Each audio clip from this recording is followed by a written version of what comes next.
देवमुनिप्रवरार्चितलिङ्गं कामदहन करुणाकरलिङ्गम्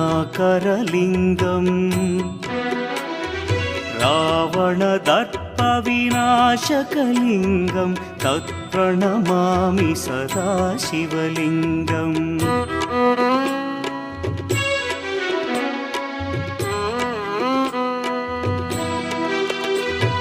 सर्वसुगन्धसुलेपितलिङ्गं बुद्धिविवर्धनकारणलिङ्गं सिद्धसुरासुरवन्दितलिङ्गं तत्प्रणमामि सदा शिवलिङ्गं कनकमहामणिभूषितलिङ्गं फणिपतिवेष्टितशोभितलिङ्गम्